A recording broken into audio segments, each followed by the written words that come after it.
Breaking news తెలంగాణలో సంచలనం సృష్టించిన ఫోన్ ట్యాపింగ్ కేసులో మరో కీలక మలుపు చోటు చేసుకుంది.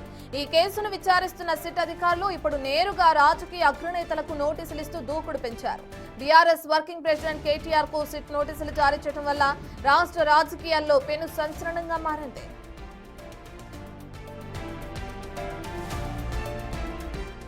రేపు ఉదయం 11 గంటలకు జూబ్లీహిల్స్ పోలీస్ స్టేషన్లో విచారణకు హాజరు కావాలని నోటీసుల్లో పేర్కొన్నారు. గత ప్రభుత్వ హయాంలో జరిగినట్లుగా చెబుతున్న ఫోన్ ట్యాపింగ్ వ్యవహారంలో ఉన్న సంబంధాలపై అధికారులు అటు కేటీఆర్ ను ప్రశ్నించనున్నారు. ఇప్పటికే పలువురు పోలీసులు అధికారులను అరెస్టు చేసిన సిట్ ఇప్పుడు రాజకీయ కోణంలో విచారణను వేగవంతం చేసింది. రేపటి విచారణలో కేటీఆర్ ఎలాంటి సమాధానాలు ఇస్తారు, ఈ కేసు మలుపు తిరుగుతుందనేది ఇప్పుడు సర్వత్రా ఆసక్తికరంగా మారింది.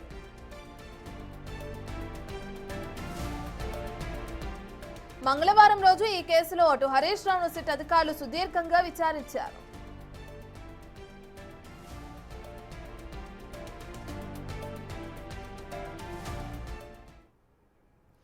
దీనికి సంబంధించిన మోర్ డీటెయిల్స్ మా అసోసియేట్ ఇన్పుట్ ఎడిటర్ నగేష్ అందిస్తారు. నగేష్, మనం చూస్తున్నాం ఇప్పటికే హరీష్ రావు సుదీర్ఘ విచారణ పూర్తవడం చూస్తున్నాం.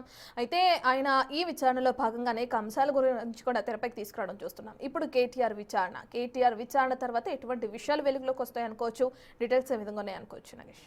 కేటీఆర్ను విచారించడం అనేది ఖచ్చితంగా బిగ్ ఇష్యూనే. ఎందుకంటే మాజీ ముఖ్యమంత్రి కొడుకుగా, కేసీఆర్ తనయుడుగా కేటీఆర్ కూడా ఈ ఫోన్ ట్యాపింగ్ ఇష్యూలో ప్రతి విషయం కేటీఆర్కు తెలుసు అనేది కూడా ఇక్కడ ఆరోపణ. ఈ క్రమంలోనే కేటీఆర్ మాజీ మంత్రిగా సిట్ విచారణకు హాజరవడం అనేది కూడా ఖచ్చితంగా బిగ్ ఇష్యూగానే చెప్పచ్చు. తెలంగాణ గవర్నమెంట్లో దాదాపుగా 10 ఏళ్ల పాటు మున్సిపల్ శాఖ మంత్రిగా తను షాడో సీఎంగా పనిచేసిన కేటీఆర్ ఈరోజు సిట్ ముందు రేపు హాజరవుతున్నాడంటే ఖచ్చితంగా కొత్త విషయాల కోసమే సిట్ కేటీఆర్ను పిలిచిందనేది ఖచ్చితంగా చెప్పచ్చు. ఇప్పటికే మాజీ మంత్రి హరీష్ రావుని దాదాపుగా 7.5 గంటల పాటు సుదీర్ఘంగా సిట్ విచారించింది. కొన్ని సందర్భాల్లో హరీష్ రావే నిర్ఘాంతపోయే విధంగా కూడా సిట్ ప్రశ్నలు అడిగింది. ఒక లిస్టును ముందట పెట్టి ఇవన్నీ గతంలో జరిగిన మిమ్మల్ని నిఘా పెట్టి మీ ప్రతి కదలికను ప్రభుత్వం గమనించింది మీకు తెలుసా అన్నదానికి హరీష్ రావు నుంచి దాదాపుగా కొన్ని సెకండ్ల పాటు మౌనమే సమాధానంగా వచ్చిందని చెప్పొచ్చు. ఎందుకంటే తన ఫోన్ కూడా ట్యాప్ చేశారా అన్న ఇష్యూని ఎందుకంటే ఎదురుగా ఉన్న సిట్ అధికారులు మాజీ మంత్రిని హరీష్ రావు అడిగే సందర్భంలో కూడా కొన్ని నిమిషాల పాటు అంటే 2-3 నిమిషాల పాటు కూడా సైలెన్స్గా ఉండి తను సమాధానం చెప్పలేని పరిస్థితికి వచ్చాడంటే తన ఫోన్ని ట్యాప్ చేసి రెండోసారి గవర్నమెంట్లో దాదాపుగా 6 నెలల పాటు మంత్రి పదవి కూడా హరీష్ రావుకు ఆపిన పరిస్థితి. తదుపరి హరీష్ రావుకి ఆర్థిక శాఖ మంత్రిగా కేటాయించారు. అదే సందర్భంలో అప్పటి మాజీ మంత్రి ఈటల రాజేందర్ కూడా మంత్రి పదవి ఇవ్వడంలో కూడా తాత్సారం జరిగింది. సేమ్ ఇద్దరిపైన కూడా రకరకాల ఊహాగానాలు వెలుపడ్డ తర్వాత ఆరోగ్య శాఖ మంత్రిగా ఈటల రాజేందర్ పదవీ ప్రమాణ స్వీకారం చేశాడు. సో ఈ అంశాన్నంతా కూడా సిట్ తన విచారణలో హరీష్ రావుకి చెప్పింది. ప్రస్తుతం హరీష్ రావు చెప్పిన వివరాలు కావచ్చు, గతంలో ప్రభాకర్ రావు దాదాపుగా 10 రోజుల పాటు సిట్ ఆఫీసులో ఉండి చెప్పిన వివరాలు కావచ్చు, ఇవన్నిటిని ఆధారం చేసుకొని మాజీ ముఖ్యమంత్రి కొడుకు మాజీ మంత్రి కేటీఆర్ని రేపు 11 గంటలకు జూబ్లీహిల్స్ సిట్ ఆఫీసులో విచారణకు రమ్మని ఆదేశాలు జారీ చేసింది. 160 సిఆర్పికి కింద నోటీసులు జారీ చేసినా కూడా ఖచ్చితంగా కేటీఆర్ కొన్ని సమాధానాలు అయితే సిట్ నుంచి ఎదుర్కోవాల్సిన అగత్యం అవసరమైతే ఏర్పడిందని చెప్పచ్చు. ఎందుకంటే తెలంగాణ వ్యాప్తంగా 3వసారి గవర్నమెంట్లకు రావాలని చెప్పి కూడా మాజీ ముఖ్యమంత్రి కేసీఆర్ కానీ మాజీ మంత్రి కేటీఆర్ కూడా విపరీత ప్రయత్నాలు చేశారని చెప్పి వాళ్ళపైన ఆరోపణలు. ప్రతి నేత కదలికను గమనించి ప్రతి నేత ఎక్కడికి వెళ్తున్నాడు, ఎక్కడెక్కడ రాజకీయ ప్రచారంలో పాల్గొంటున్నాడు, వాళ్ళు ఎక్కడ డబ్బులు పంచుతున్నారు, వాళ్ళకు సంబంధించిన ప్రతి మూమెంట్ ఏంటి, ఎందుకంటే వాళ్లకు ఏ రియల్ ఎస్టేట్ వ్యాపారి డబ్బులు అందజేస్తున్నాడు, అది హవాలా రూపంలో వెళ్తుందా లేదంటే డైరెక్ట్ డబ్బు రూపంలో వాళ్ళకి వెళ్తుందా. సో ఇలాంటి అంశాలన్నింటినీ కూడా 2003 ఎన్నికలకు సంబంధించిన బిఫోర్ 2 ఏళ్ల పాటు ప్రతి నేత కదలికను గమనించారు. అప్పుడే చాలామంది నేతలు ఆరోపణలు గుప్పించారు. తమ ఫోన్ ట్యాప్ అవుతుంది, తమ కదలికలు ప్రభుత్వానికి ఎలా తెలుస్తున్నాయని చెప్పి కూడా అప్పటి పిసిసి ప్రెసిడెంట్గా ఉన్న ప్రస్తుత ముఖ్యమంత్రి రేవంత్ రెడ్డి కూడా తీవ్ర ఆరోపణలు గుప్పించాడు. ఎందుకంటే ఏ సభకు వెళ్తున్నా కూడా ముందు సమాచారం వాళ్ళకి ఎలా తెలుస్తుంది, అక్కడ పోలీసులు వ్యూహాత్మకంగా అక్కడ మోహరించి ఎందుకుంటున్నారు, ప్రజలకు రాకుండా ఎందుకు అడ్డుకుంటున్నారని చెప్పి కూడా చాలా సందర్భాల్లో ఆరోపణలు గుప్పించారు. అలాగే ప్రస్తుత కేంద్ర మంత్రి ఎస్ నగేష్, మీరు చెప్తున్నట్లుగానే ఇప్పటికే ఈ కార్ రేస్ విషయానికి అప్పుడు కూడా ఆరోపణలు ఎదుర్కొన్నారు, విచారణను కూడా ఎదుర్కొన్నారు కేటీఆర్ అని చెప్పుకోవచ్చు. ఇప్పుడు ఫోన్ ట్యాపింగ్ ఇష్యూలో సో రేపు ఉదయం 11 గంటలకు జూబ్లీ హిల్స్ పోలీస్ స్టేషన్కి రావాలనే నోటీసులు కూడా అందుకున్న నేపథ్యంలో ఆయన ఎక్కడైనా స్పందించారా? ఒకవేళ రేపు విచారిస్తే విచారణలో భాగంగా ఎటువంటి అంశాలు తెరపైకి వచ్చే అవకాశం ఉంది? ఆయన నుంచి ఎటువంటి సమాధానాలు వస్తాయనుకోవచ్చు? సమాధానాల విషయం తనకు తెలియదు, నాకు అప్పుడు జరిగిన సందర్భం నాకు ఐడియా లేదు, అప్పుడు ఏం జరిగింది అన్న విషయాన్ని చెప్పడానికి అవకాశం ఉంటుంది. ఎందుకంటే మొన్న రీసెంట్గా జరిగిన హరీష్ రావు విచారణ కూడా అంటే తను ప్రశ్నలు అడుగుతున్న సందర్భంలో ఇవన్నీ తప్పులు, ఇవన్నీ మీరు కావాలనే పేపర్లు సృష్టించి నా ముందు పెడుతున్నారు అని చెప్పి హరీష్ రావు సిట్ అధికారులకు రివర్స్గా తను ప్రశ్నలు వేసిన పరిస్థితి. ప్రస్తుత సందర్భంలో కూడా కేటీఆర్ కూడా అలాంటి మైండ్ గేమ్ ఆడే అవకాశం కనిపిస్తుంది.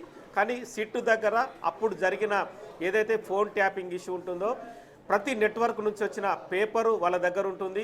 ఏ నేతల ఫోన్లు ట్యాప్ అయ్యాయి ఆ సందర్భంలో మీరు అంటే ఎందుకంటే గతంలో ప్రభాకర్ రావు కానీ, రాధాకిషన్ రావు కానీ, ప్రణీత్ రావు కానీ, భుజంగరావు కానీ, తిరుపతన్న కానీ, అలాగే కేంద్ర మంత్రిగా ఉన్న బండి సంజయ్ కానీ, రఘునందన్ రావు కానీ, ఈటల రాజేందర్ కానీ చాలామంది స్టేట్మెంట్ల ఆధారంగా అందులో ఉన్న పాయింట్స్ అన్నింటినీ కూడా సిట్ ఒక ప్రశ్నావళిని రూపొందించింది. ఆ ప్రశ్నావళి ప్రకారం ఖచ్చితమైన క్వశ్చన్లని కేటీఆర్ని అడగనుంది. ఎందుకంటే సిట్ అడిగే ప్రతి ప్రశ్న కూడా ఫోన్ ట్యాపింగ్కి సంబంధించిన అంశమే ఉంటుంది. ఎందుకంటే అప్పటి నేతల కదలికలు, అప్పటి బిజినెస్ మెన్ల కదలికలను గమనించి మీ ప్రభుత్వం ముందడుగు వేయడం కోసం వాళ్ళందరినీ ఫోన్లు ట్యాప్ చేశారనేది ఆరోపణలు. కాబట్టి ఆ ఆరోపణలకు కేటీఆర్ నుంచి సరైన సమాధానాలు వస్తాయా రావనేది విషయం పక్కన పెడితే మాత్రం సిట్ మాత్రం తన విచారణలో భాగంగా సుప్రీంకోర్టు గైడ్ లైన్స్ ఆధారంగా కూడా క్వశ్చన్స్ని, ప్రశ్నల్ని కూడా కేటీఆర్ని అడిగే అవకాశం కనిపిస్తుంది. మరి కేటీఆర్ ఇప్పటికే ఈ కార్ రేసింగ్లో విచారణకు హాజరయ్యి రకరకాలుగా తను ప్రభుత్వానిపైన ఎదురుజాడు చేశాడు. అవసరమైతే జైల్లో వేయండి, జైలుకైనా వెళ్తాను, నేను సిద్ధమే అని చెప్పి ప్రభుత్వం పైన విమర్శలు గుప్పించాడు. ఎందుకంటే మీరు 6 గ్యారంటీల అమల్లో మీరు ఫెయిల్ అయ్యారు, అవన్నీ పక్కన పెట్టి ప్రతిపక్ష నేతలను టార్గెట్ చేస్తున్నారని చెప్పి ఆరోపణలు గుప్పించాడు. సో ఈ ఆరోపణలు రేపు కూడా యాజ్ యూజువల్గానే ఖచ్చితంగా వస్తాయి. ఎందుకంటే రీసెంట్గా హరీష్ రావు కూడా సేమ్ ఆరోపణలు గుప్పించాడు. తను విచారణ అయిన సందర్భంలో ఇదంతా తూచ్ అని చెప్పి బయట మీడియాతో మాట్లాడాడు. తదుపరి తెలంగాణ భవన్కు వెళ్ళి కేటీఆర్తో కలిసి కూర్చుంటూ కూడా తమను అడిగిన ప్రశ్నలకు సంబంధించి లోపల జరిగిన విషయాల్ని ఏవీ చెప్పకుండా కూడా ఖచ్చితంగా ప్రతిపక్ష నేతలు టార్గెట్ చేస్తూనే ఈ విచారణ కొనసాగుతుందని చెప్పి కూడా ఆరోపణలు గుప్పించారు. ఇదంతా కూడా కంటిన్యూ అయ్యే అవకాశం లేదు, కేవలం తమను టార్గెట్ చేయడం కోసమే ఫోన్ ట్యాపింగ్ అంశాన్ని తెరపైకి తీసుకొచ్చారని చెప్పి హరీష్ రావు ఆరోపించాడు. సేమ్ అదే సందర్భంలో ప్రస్తుతం కేటీఆర్ రేపు విచారణకు హాజరు కాబోతున్నాడు. రేపు జూబ్లీహిల్స్ పోలీసు స్టేషన్ చుట్టుపక్కల కూడా, ఎందుకంటే అది అంతా కూడా మెయిన్ రోడ్ కాబట్టి ఆ చుట్టుపక్కల ప్రాంతంలో బీఆర్ఎస్ నేతల్ని, కార్యకర్తల్ని, ఎమ్మెల్యేలని, మాజీ మంత్రుల్ని, మాజీ కార్పొరేషన్ చైర్మన్ని ఎవరిని రాకుండా పోలీసులు భారీ బందోబస్తు ఏర్పాటు చేసే అవకాశం కనిపిస్తుంది. కేటీఆర్తో పాటు ఒక 2 లాయర్లను మాత్రమే అక్కడి వరకు అనుమతించే అవకాశం కనిపిస్తుంది. తదుపరి కూడా లాయర్లు పోలీస్ స్టేషన్ బయటే ఉండడం, తదుపరి కేటీఆర్ లోపలికి వెళ్ళి విచారణ ఎదుర్కొనే అవకాశం కనిపిస్తుంది. ఎందుకంటే ఈ విచారణ సందర్భాన్ని కూడా ఇప్పటికే సిట్ కూడా ప్రతిదీ అంశాన్ని కూడా పరిగణలోకి తీసుకుంటూ సిట్టులో అంటే గతంలో ఇచ్చిన అధికారుల స్టేట్మెంట్లు అవన్నిటినీ ఆధారంగా చేసుకొని కూడా సిట్ ముందుకెళ్తుంది. కేటీఆర్ తర్వాత నెక్స్ట్ టార్గెట్ ఎవరైనా కూడా ఖచ్చితంగా ప్రతి ఒక్కరికి క్వశ్చన్ రేజ్ అవుతుంటుంది. ఆ ప్రశ్నకు మాత్రం మాజీ ముఖ్యమంత్రి కేసీఆర్ కూడా సిట్ విచారణను ఎదుర్కోబోతున్నాడా అన్న ప్రశ్న మాత్రం ఖచ్చితంగా ప్రతి ఒక్కరిలో వస్తుంటుంది. కానీ అదే విచారణ కూడా జరిగే అవకాశం ఉంటుందని చెప్పి కూడా సిట్ నుంచి అనాధికారికంగా మాత్రం సమాచారం వస్తుంది. ఎందుకంటే ఓవరాల్గా అప్పటి ఎస్ఐబి అనేది కూడా ముఖ్యమంత్రి కన్సర్న్లోనే నడుస్తుంది. ఎందుకంటే ఇంటెలిజెన్స్ వ్యవస్థ అంతా కూడా తెలంగాణ రాష్ట్రంలో ఎక్కడ చీమ చిట్టుకుమన్నా కూడా ఖచ్చితంగా ముఖ్యమంత్రికి తెలియాల్సిన అవసరం ఉంటుంది. ఎందుకంటే ఉమ్మడి గవర్నమెంట్లో కావచ్చు, ఇప్పుడు రాష్ట్రాలు విడిపోయినా కూడా తెలంగాణ, ఆంధ్రప్రదేశ్లో కావచ్చు. ఎందుకంటే ఉదయం అంటే అప్పటి సందర్భంలో చూస్తే కనుక అప్పుడు చంద్రబాబు కానీ, అప్పటి రాజశేఖర రెడ్డిలు ఉదయం 4 గంటలకే ఎస్ఐబికి సంబంధించిన చీఫ్ ఎవరో అంటే ఇంటెలిజెన్స్ చీఫ్ వచ్చి రాష్ట్రంలో ఇవాళ ఏం జరుగుతుంది, నిన్న ఏం జరిగింది, ఎక్కడెక్కడ భద్రతకు సంబంధించిన అంశాలు కానీ, మావోయిస్ట్ ఇష్యూలు కానీ ఖచ్చితంగా ముఖ్యమంత్రులు చెప్పారు. ప్రస్తుత సందర్భంలో కూడా ప్రతి ఇంటెలిజెన్స్ చీఫ్ కూడా కంటిన్యూగా ఇదే సమాచారాన్ని కూడా ముఖ్యమంత్రులకు చెప్తుంటారు.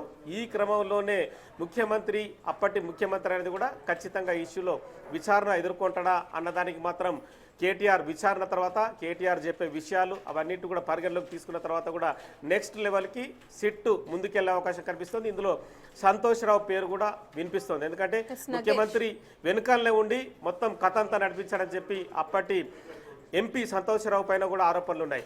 నెక్స్ట్ అంటే కేటీఆర్ తర్వాత సంతోష్ రావు ఉండే అవకాశం ఉందని కూడా ఒక ఊహాగానం అయితే నడుస్తుంది. సిట్ రేపు కేటీఆర్ను విచారించిన తర్వాత నెక్స్ట్ లెవెల్లో ఇందులో ఎవరు ఇందులో అంటే ఈ టెలిఫోన్ ట్యాపింగ్ సంబంధించి సమాచారం ఎవరికి వచ్చిందన్న కోణంలో దర్యాప్తు జరిగే అవకాశం కనిపిస్తుంది. నగేష్, మీరు చెప్పినట్లుగానే ఇప్పుడు కేటీఆర్కి నోటీసులు జారీ చేయడం అనేది రాష్ట్ర రాజకీయాల్లో పెను సంచలనంగా మారిందని చెప్పుకోవచ్చు.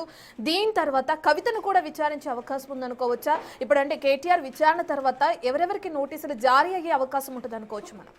ఖచ్చితంగా కవిత డైరెక్ట్గానే చెప్పింది మీడియా ముఖంగా తన ఫోన్ని తన భర్త అనిల్ ఫోన్ని ట్యాప్ చేశారు, ఎక్కడైనా బావ ఫోన్ని ట్యాప్ చేస్తారా అన్న క్వశ్చన్ కూడా అంటే ఇటు కుటుంబ పరంగా అడిగింది, దర్యాప్తు పరంగా అప్పటి పరిపాలన పరంగా కూడా క్వశ్చన్ చేసింది. ఇది దాదాపు ఒక 15 రోజుల క్రితం అనుకుంటా కూడా తను మీడియా ముఖంగా డైరెక్ట్గానే తన భర్త అనిల్ ఫోన్ని తన ఫోన్ని ట్యాప్ చేసినట్టు కూడా ఆరోపణలు గుప్పించింది. ఈ ఫోన్ ట్యాపింగ్ వెనుక అప్పటి ఎంపీగా ఉన్న సంతోష్రావు ఖచ్చితంగా కారణమై ఉంటాడని చెప్పి కూడా తన ఆరోపణలు గుప్పించింది. అంటే విచారణ జరిగే సందర్భంలో ఖచ్చితంగా అంటే నెక్స్ట్ పిలిచేది అది సంతోష్రావునా లేదంటే కవితనా, కవిత భర్తను అనిల్నా ఎవరనేది మాత్రం ఖచ్చితంగా సిట్టు అంటే ఎందుకంటే తను విచారణ సందర్భంగా ఎవరైతే బ్యాక్గ్రౌండ్లో వెల్లడించిన విషయాల ఆధారంగా దర్యాప్తు క్రమం అనేది కూడా ఒక లైన్ ప్రకారం జరుగుతుంటుంది. ఎందుకంటే రేపు న్యాయస్థానానికి కూడా సిట్టు సమాధానాలు చెప్పాలి. ఎందుకంటే విచారణ క్రమం జరిగే సందర్భంలో ఎవరెవరు మీకు స్టేట్మెంట్లు ఇచ్చారు, వాళ్ళు స్టేట్మెంట్లు ఇచ్చిన దానికి అథెంటిసిటీ ఏంది, ఇవన్నీ కూడా ఖచ్చితంగా వాళ్ళు కూడా క్వశ్చన్లు ఎదుర్కొంటారు. ఎందుకంటే నగేష్, మీరు ఒక్కసారి అలాగే హోల్డ్ లో ఉండండి. ఈ ఫోన్ ట్యాపింగ్ విషయానికి సంబంధించి అసలు కవిత ఏమన్నారు, కవిత ఏం మాట్లాడారో ఒకసారి చూద్దాం. ఎన్నడూ ఎవరు గవర్నమెంట్లో నా భర్త పేరు వినలేదు. ఇవాళ మీరు ఆయన మీద అలిగేషన్ చేస్తున్నారు.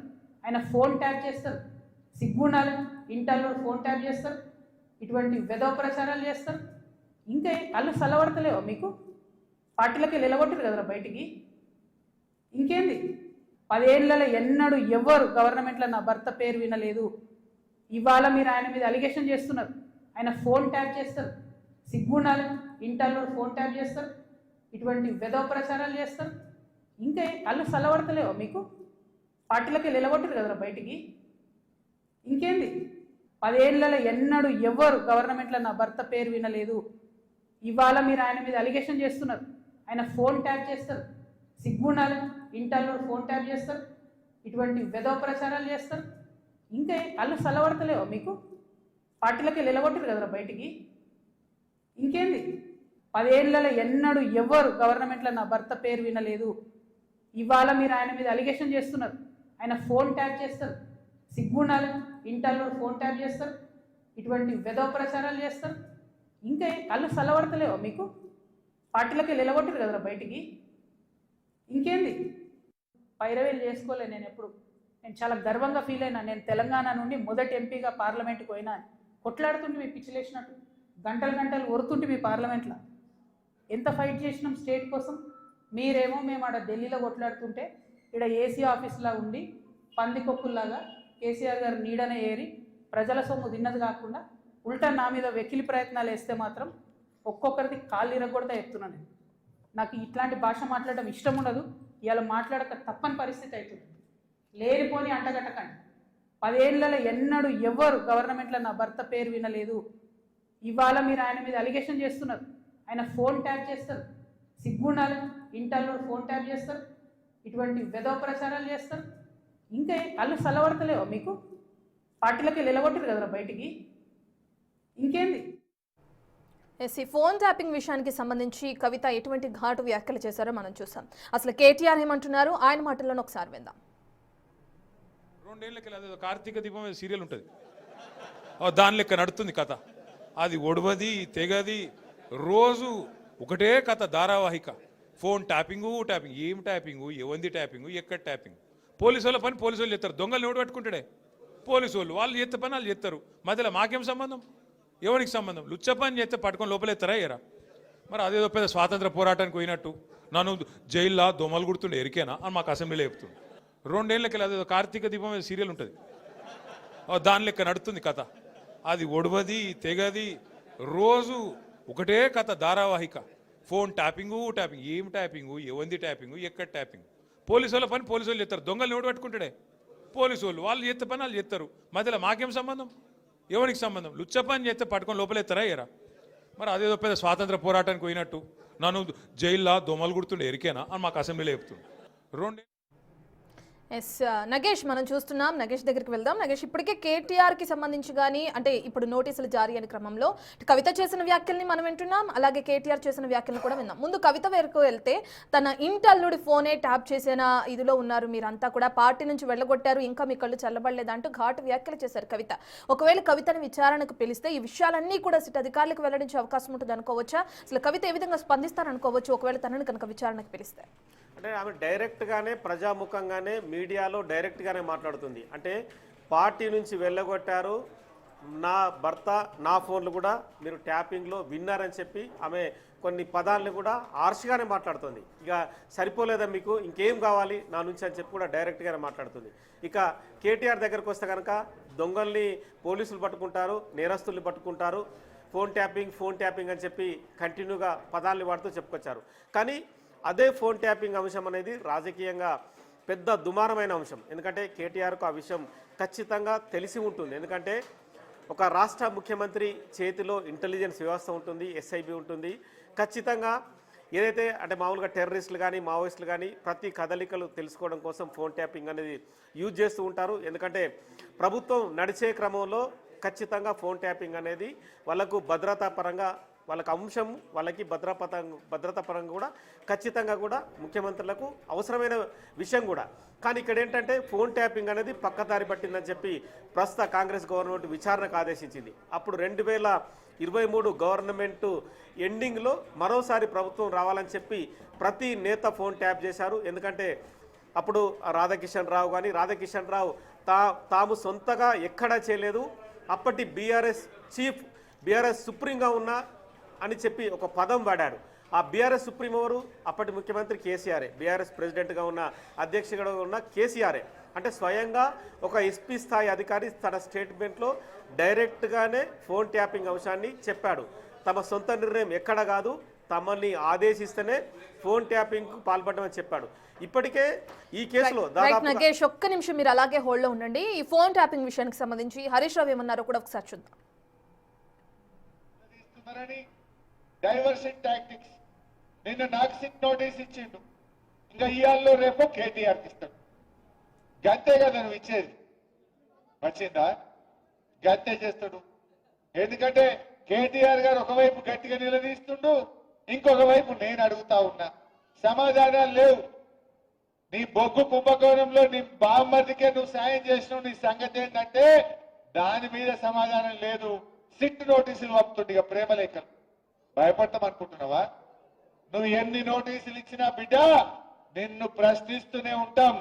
మహాలక్ష్మి ఇచ్చేదాకా అడుగుతాం, రైతు రుణమాఫీ అడిగేదాకా అడుగుతాం, నువ్వు అవ్వాతాతలకు 4000 ఇచ్చేదాకా అడుగుతాం, నువ్వు తులం బంగారం ఇచ్చేదాకా అడుగుతూనే ఉంటాం. పిల్లలకు ఎస్సీ ఎస్టీ బీసీలకు ఫీజు రియంబర్స్మెంట్ డబ్బులు ఇచ్చేదాకా రేవంత్ రెడ్డి వెంట పడుతూనే ఉంటాం. నువ్వు ఎన్ని నోటీసులు ఇచ్చినా, నువ్వు ఎన్ని అటెన్షన్ డైవర్షన్లు చేసినా నీ వెంటనే పడతాం. ఏందన్నట్టు మనం మున్సిపల్ ఎన్నికల్లో పనిచేసుకోవద్దు, ఇక ఈ సిట్ నోటీసులు ఇచ్చి దాని చుట్టే తిరగాలి. నీ బామ్మరిది బొగ్గు కుంభకోణం బయటకు రావద్దు, ఈ సిట్ నోటీసుల మీద డైవర్షన్ పాలిటిక్స్ చేయాలి. నడవ ఈ డ్రామాలు. జనంకి అన్ని అర్థమైపోయినాయి. నువ్వు ప్రజల్ని మోసం చేసినావు, పైసలు లేవని ఒక దిక్కంటాడు, ప్రత్యేక విమానాలల్లో విదేశాలు తిరుగుతున్నాడు, ఢిల్లీ తిరుగుతున్నాడు. ఈయన ఫుట్బాల్ ఆడడానికి స్టేడియంలు కట్టుకుంటున్నాడు. ఈయన ఫుట్బాల్ ఆడడానికి సింగరేణి నుంచి 10 కోట్ల రూపాయలు తెచ్చుకొని ఈయన ఫుట్బాల్ షోకులు నెరవేర్చుకుంటుండు. మొన్న 100 కోట్లు ఖర్చు పెట్టిండు ఫుట్బాల్ మీద. 100 కోట్లతో 10 స్కూళ్లు కట్టకపోదుమా? పైసలు లేవంటావు, నీ ఫుట్బాల్ కోసం 100 కోట్ల రూపాయలు ఖర్చు పెట్టవా రేవంత్ రెడ్డి?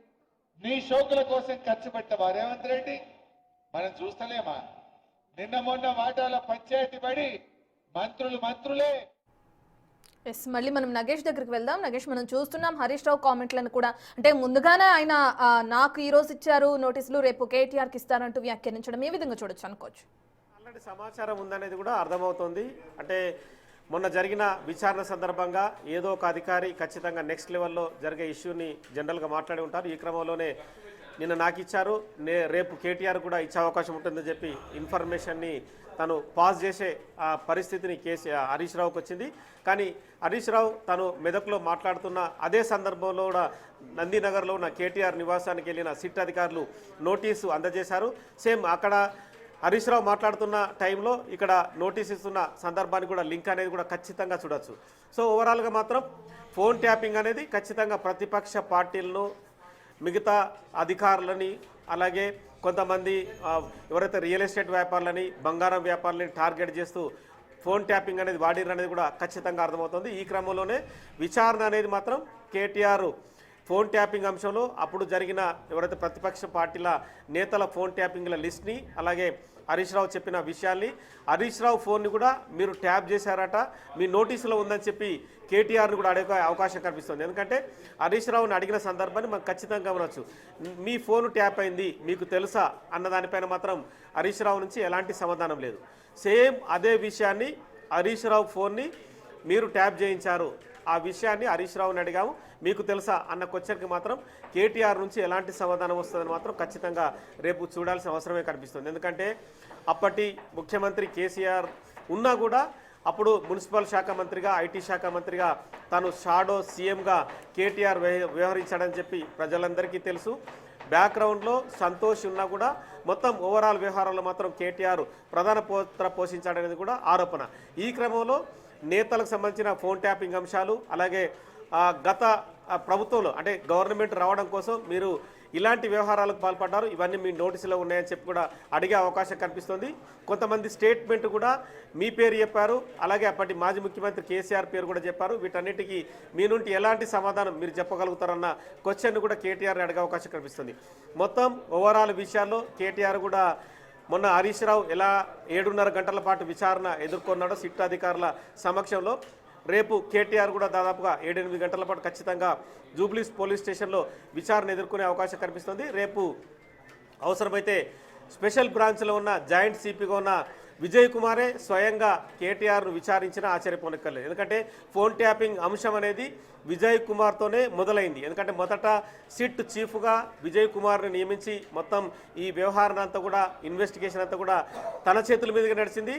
తదుపరి విజయ్ కుమారు సిద్దిపేట సిపిగా వెళ్ళాడు, మళ్ళీ హైదరాబాద్కి ట్రాన్స్ఫర్ చేశారు. హైదరాబాద్లో special branch joint commissioner. Nagesh, మీరు ఒక్క నిమిషం అలాగే హోల్డ్లో ఉండండి.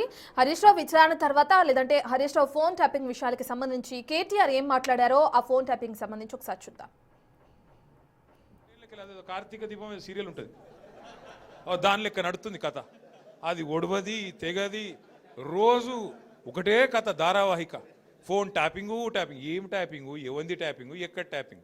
పోలీసు వాళ్ళ పని పోలీసు వాళ్ళు చేస్తారు, దొంగలు నోటు పట్టుకుంటాడే పోలీసు వాళ్ళు చేస్తే పని వాళ్ళు చేస్తారు. మధ్యలో మాకేం సంబంధం, ఎవరికి సంబంధం? లుచ్చ పని చేస్తే పట్టుకొని లోపలెత్తారా ఎరా?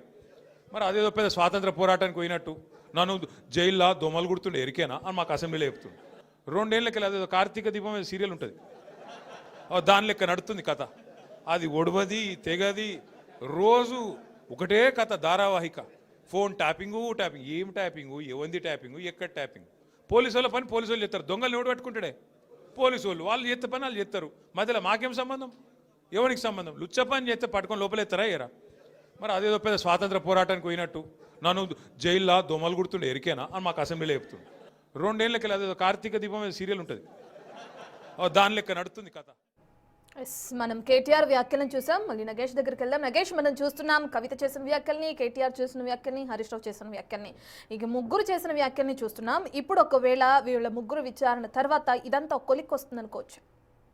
రావడానికైతే ఇప్పటికిప్పుడు ఇన్వెస్టిగేషన్ ముగుస్తుందని మాత్రం చెప్పలేము. ఎందుకంటే ఈ కేసు అనేది కూడా రకరకాలుగా ముందుకెళ్తుంది. ఎందుకంటే ఇప్పుడే అంటే ఈ కేసులో కీలక పరిణామం అనేది కూడా హరీష్ రావు నుంచి మొదలైందని చెప్పచ్చు. నెక్స్ట్ కేటీఆర్, నెక్స్ట్ సంతోష్రావా, లేదంటే కవిత భర్త అనిల, కవితన, లేదంటే ఆ నెక్స్ట్ మాజీ ముఖ్యమంత్రి కేసీఆర్.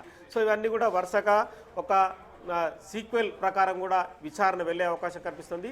ఒక కేటీఆర్తోనో ఒక మిగతా వేరే వ్యక్తులతోనో ముగిసే అవకాశం కనిపిస్తుంది. ఎందుకంటే ఫోన్ ట్యాపింగ్ అంశంలో ఖచ్చితంగా దేశంలోని అత్యున్నత న్యాయస్థానం విచారణ క్రమాన్ని కూడా ఎప్పటికప్పుడు అబ్జర్వ్ చేస్తుంది. విచారణ జరిగే సందర్భంలో కూడా వాళ్ళు ఇన్వెస్టిగేషన్లో వచ్చిన అంశాన్ని కూడా ఖచ్చితంగా న్యాయమూర్తి పరిశీలిస్తున్నారు. ఈ క్రమంలో హరీష్ రావు చెప్పిన విషయాలు ఒకటైతే నెక్స్ట్ రేపు కేటీఆర్ మళ్ళీ ఏం చెప్పబోతున్నాడు, మళ్ళీ కూడా హరీష్ రావు విచారణకు వచ్చే అవకాశం ఉంది. కాబట్టి హరీష్ రావు తదుపరి నెక్స్ట్ విచారణలో కేటీఆర్ చెప్పిన అంశాలని హరీష్ రావు ముందుంచి హరీష్ రావుని అడిగే అవకాశం కనిపిస్తుంది.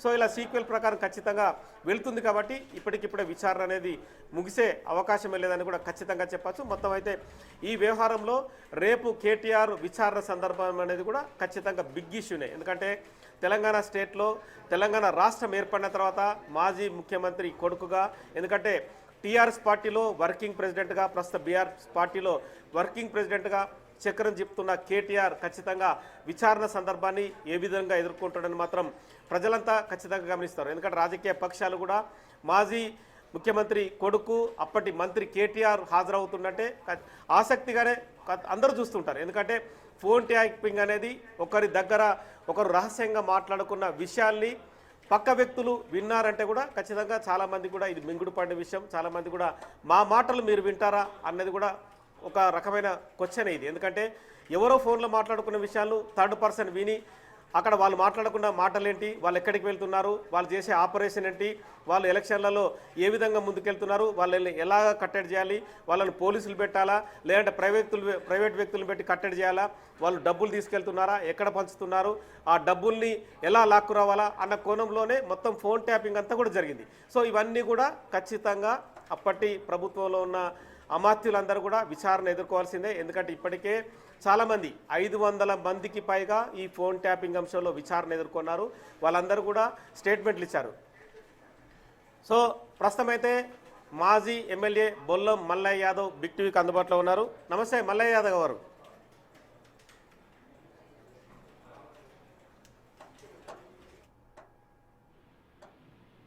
వినిపిస్తుందా?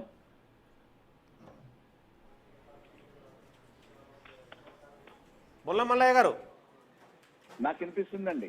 సో అంటే రేపు కేటీఆర్ మాజీ మంత్రి కేటీఆర్ విచారణకు హాజరవ్వబోతున్నాడు. అంటే యాజ్ యూజువల్గా మీ పార్టీ విమర్శిస్తుంది. ఎందుకంటే ఇప్పుడు కేటీఆర్ కూడా మాట్లాడాడు, ఇదంతా కూడా ఒక కార్తీక దీపం సీరియల్ లాంటిదే, ఇవన్నీ జరిగే పనులు కాదు, ఇవన్నీ తూచ్ అని చెప్పి కూడా హరీష్ రావు మాట్లాడాడు. ఎలా చూస్తుంది మీ పార్టీ?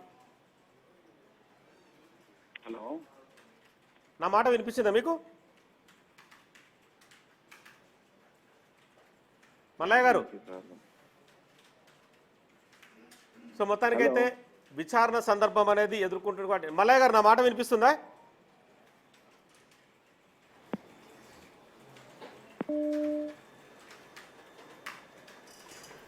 సో మొత్తానికైతే విచారణ అనేది రేపు ఉదయం 11 గంటలకు ప్రారంభం కాబోతోంది. నందీనగర్ నివాసంలో ఇవాళ సిట్ అధికారులు నోటీస్ కాపీని కేటీఆర్కి అందజేశారు. రేపు ఉదయం 11 గంటలకి జూబ్లీహిల్స్ సిట్ అధికారుల ముందు విచారణకు హాజరు కావాలని చెప్పారు. సో ఇప్పటికే మొత్తం అబ్జర్వేషన్ అంతా కూడా సిట్ చీఫ్ సజ్జనారు నుంచి కొనసాగుతుంది. సజ్జనారు ఇచ్చిన డైరెక్షన్ కానీ అప్పటి కేసు ఇన్వెస్టిగేషన్ చేసిన విజయ్ కుమార్ డైరెక్షన్ కావచ్చు, మొత్తం ఓవరాల్గా సిట్లో ఉన్న 10 మంది అధికారులు ఎప్పటికప్పుడు లీగల్గా కూడా చాలా విషయాలు వాళ్ళు ఫీడ్బ్యాక్ తీసుకుంటున్నారు. విచారణ జరిగే సందర్భాన్ని కూడా అధికారులు కూర్చుండి మాట్లాడుకొని కూడా విచారణను ముందుకు తీసుకెళ్తున్నారు.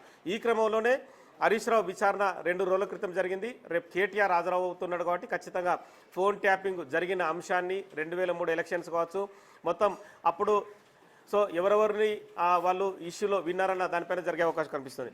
నమస్తే గారు, బొల్లం మల్లయ్య గారు. నమస్కారం అండి. కేటీఆర్ సిట్ నోటీసుల పైన డైరెక్ట్గా ఏం చెప్పదలుచుకున్నారు? ప్రభుత్వానికి సిద్ధత ఉంటే త్వరితగతిన విచారణ పూర్తి చేసి దోషులు ఎవరు నిర్దోషులు ఎవరు అనేది తేల్చాలి. ఇది వాళ్ళ రాజకీయ ప్రయోజనాలని వాడుకోవడం కోసం టీవీ సీరియళ్లలో చూపించినట్టు రోజుకో ఎపిసోడ్, నిజంగా కార్తీక దీపం అంటే నిజంగా కార్తీక దీపం టీవీ సీరియల్ మాదిరిగా వాళ్ళకి ఎప్పుడు గుర్తొస్తాయి, ఎప్పుడు ఎన్నికలు వస్తే ఆ ఎన్నికలను అవాస్తవాలు చేయడానికి, మానసికంగా ఇబ్బంది పెట్టడానికి, నైతికంగా డిమోరలైజ్ చేయడానికి వాడుకుంటున్న ఒక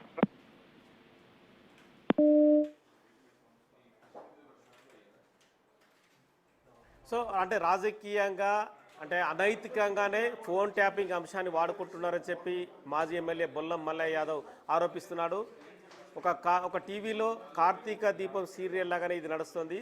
ఫోన్ ట్యాపింగ్ అంశాన్ని ఎందుకు అంటే దర్యాప్తులో జరిగిన విషయాలు ఎందుకు బయటపడటం లేదు, ఎందుకు క్లోజ్ చేయడం లేదని చెప్పి బీఆర్ఎస్ పార్టీకి సంబంధించిన నేతలు ఆరోపిస్తున్నారు. సో మొత్తానికైతే ఒక ఇన్వెస్టిగేషన్ జరిగిన సందర్భంలో ఖచ్చితంగా రకరకాల లూప్స్ని ఆధారంగా చేసుకునే పోలీసులు దర్యాప్తును చేస్తుంటారు. ఎందుకంటే ఒక వ్యక్తి ఒక సమాచారాన్ని చెప్పిన తర్వాత ఆ సమాచారాన్ని బట్టి అందులో 10 మంది ఉన్నారా లేదంటే 20 మంది ఉన్నారా అనేది కూడా ఒక క్లారిటీ ఉండదు. తదుపరి ఆ 10 మందిలో కూడా ఆ 10 మందిని విచారించిన సందర్భంలో వాళ్ళు ఎంతమంది పేర్లు చెప్తారనేది కూడా అది కూడా క్లారిటీ ఉండదు. అంటే ఫోన్ ట్యాపింగ్ అనేది ఒక రాష్ట్రంలో జరిగిన బిగ్ ఇష్యూ. ఎందుకంటే ఒక వ్యక్తి ఫోన్ని మరో వ్యక్తి విన్నాడు, ఆ వ్యక్తి విని స్వార్థ ప్రయోజనాల కోసం వాడుకున్నాడు అనేది ఫోన్ ట్యాపింగ్ మొత్తం ఓవరాల్గా దర్యాప్తు జరుగుతున్న అంశం. ఎందుకంటే 2023లో చాలా మంది మాత్రం రకరకాలుగా ఆరోపించారు. తమ ఇంటి ముందు కూడా కొన్ని వెహికల్స్ని పెట్టారు, ఆ వెహికల్స్ కూడా రోజుల తరబడి ఇంటి ముందే ఉన్నాయి, అవన్నీ కూడా ఫోన్ ట్యాపింగ్ సంబంధించిన వెహికల్స్ అన్నారు. కానీ బయట దేశాల నుంచి కూడా ఇజ్రాయెల్ నుంచి కూడా ఒక టెక్నాలజీ తీసుకొచ్చి ఇక్కడ వాడారనేది కూడా మరో ఆరోపణ. ఇందులో ఒక ఛానల్ ఎండి శ్రవణ్ రావు కూడా ప్రధాన పాత్ర పోషించాడని చెప్పి కూడా రీసెంట్ ఇన్వెస్టిగేషన్ జరిగిన సందర్భంలో కూడా హరీష్ రావు కూడా ఈ విషయాన్ని వెల్లడించారు. ఎందుకంటే హరీష్ రావు శ్రవణ్ రావుకి సన్నిహితంగా ఉండడానికి కూడా ఆరోపణ కాబట్టి వాళ్ళకి బంధుత్వం ఉంది కాబట్టి మొత్తం ఆ ఫోన్ ట్యాపింగ్ అనేది ఒక ఛానల్ వేదికగా జరిగింది. అక్కడి నుంచి కూడా చాలామంది మాటలు విన్నారని కూడా అక్కడ కూడా ఆరోపణ వచ్చింది. సో ఈ క్రమంలో రేపటి కేటీఆర్ విచారణ అనేది కూడా ఖచ్చితంగా చాలామంది ఆసక్తిగా ఎదురు చూస్తున్నారు. బీఆర్ఎస్ పార్టీ దీనికి సంబంధించి తమ వర్కింగ్ ప్రెసిడెంట్ కేటీఆర్కి నోటీసులు వచ్చాయి కాబట్టి రేపటి ప్లాన్ ఆఫ్ యాక్షన్లో భాగంగా అంటే గొడవలు ఎలా చేయాలన్న ఇష్యూను కూడా ఖచ్చితంగా తెరపైకి తీసుకొచ్చే అవకాశం కనిపిస్తుంది. మొన్న జరిగిన హరీష్ రావు విచారణ సందర్భం కూడా మాజీ కార్పొరేషన్ చైర్మన్లు చాలామంది కూడా జూబ్లీస్ పోలీస్ స్టేషన్ వైపు దూసుకొచ్చారు. వాళ్ళందరినీ భారీ భద్రత మధ్య కూడా వాళ్ళని అరెస్ట్ చేసి బయటకు తీసుకెళ్లిన సందర్భాన్ని కూడా చూడొచ్చు. రేపు కూడా ఖచ్చితంగా జూబ్లీస్ పోలీస్ స్టేషన్ మెయిన్ రోడ్ మీదుగా ఉంది. ఎందుకంటే ఆ రోడ్ మీద వెహికల్స్ వెళ్తుంటాయి, చాలామంది ప్రజలకు ఇబ్బంది అవుతుంటుంది. ఖచ్చితంగా పోలీసులు మాత్రం నలువైపులా ఇటు పెద్దమ్మ గుడి వైపు కావచ్చు, అటు జూబ్లీస్ చెక్ పోస్ట్ వైపు వెళ్ళే రూట్లు కావచ్చు, అలాగే పెద్దమ్మ గుడి వైపు ఉన్న దానికి రిలేటెడ్గా ఉన్న రోడ్లు కావచ్చు, లేదా జూబ్లీస్ పోలీస్ స్టేషన్ బ్యాక్ సైడ్ రోడ్లన్నీ కూడా దిగ్బంధనం చేసి ప్రతి కార్యకర్తను అరెస్ట్ చేసే అవకాశం కనిపిస్తుంది. యాజ్ యూజువల్గానే కేటీఆర్ నందినగర్లో తన మాజీ మంత్రి హరీష్ రావుతో సమావేశం, ముఖ్య నేతలతో సమావేశం తర్వాత తెలంగాణ భవన్కి వెళ్ళడం, అక్కడ మాట్లాడిన తర్వాత అక్కడ నుంచి జూబ్లీస్ పోలీస్ స్టేషన్ సిట్కు హాజరై తను విచారణ ఎదుర్కొనే అవకాశం అయితే కనిపిస్తుంది. Right, thank you Nagesh.